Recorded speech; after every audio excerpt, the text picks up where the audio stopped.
The story I'm about to read to you, which I wrote, is called The Dark Side of the Mountain. It's about Sisyphus. Many of you know about Sisyphus, some of you don't, so let me just say that Sisyphus was punished in the afterlife by the gods, and his punishment was to roll this giant boulder up the side of a mountain, pushing it as hard as he can, struggling and straining until finally he'd get close to the top and somehow he would slip or the boulder would get away from him and go tumbling back down the mountain again. And then he had to go all the way back down and start over. And this is something he would do for eternity. Why he had to do this is a little unclear. There are different stories about it. Some say it was avarice. Some say it was punishment for an effort to cheat death. But it's like the reason has been forgotten, and all we're left with is the punishment, which seems to add even more cruelty on top of his already kind of cruel punishment. Anyway, so this story is based on that idea of Sisyphus. It's called The Dark Side of the Mountain again.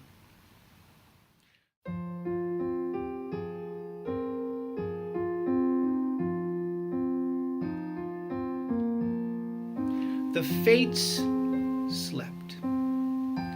What can I say? They are old women, after all, and old women have a right to doze off. I know, they've always been old, so what difference did it make on this particular day?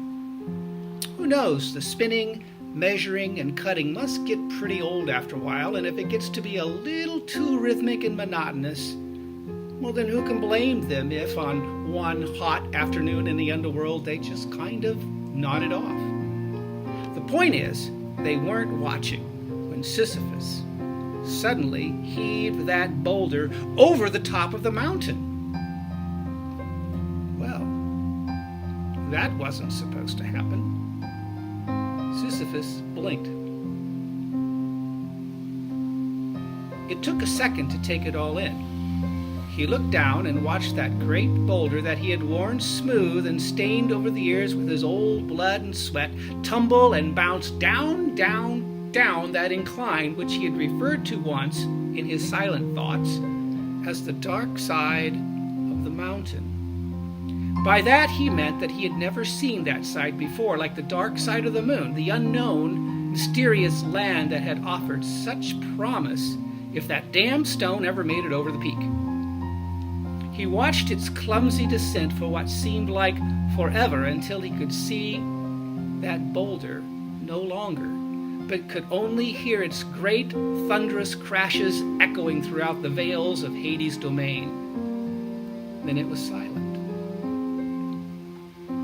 A great smile cracked across his face, and soon his voice ripped the air with a great howl of triumph such as never been heard before in all the universe, so that it reached even to Olympus itself. It did not, however, wake the fates, and the great resonance of his voice altered nothing there in them as they slept. Still, the joy, born of thousands upon thousands of years of persistence and pain, tarried in him a little while as winged victory came and kissed him. Then, as quickly as she came, victory left him in sober silence on the mountaintop. Haunting thoughts wanted to bubble up from the depths of Sisyphus's mind. He tried to suppress them, shove them back down again with all the strength of shoving boulders, but it couldn't be helped. They bubbled up anyway, and they bubbled up grotesquely like hundreds of dead bodies, muddy, stinky, and rotten, surfacing almost instantly in the Stygian River. Too many they came, and too fast to shove back down.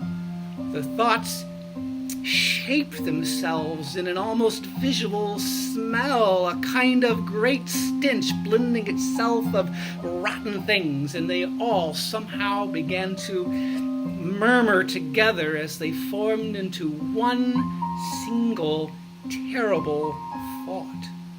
A whisper it was, and then a hiss like a demon. Now what? Unable to answer the question, Sisyphus sat down on the precipice of that mountain and spent a long time thinking. The clouds of the underworld swirled past him. Overhead, a chill wind circled around him and pushed his hair from his face. His brow was deeply furrowed, and his mighty, calloused hands stroked his beard. Then he stood quickly and resolutely, and he hiked down that dark side of the mountain, a journey of many days. He found his boulder. He stood beneath it.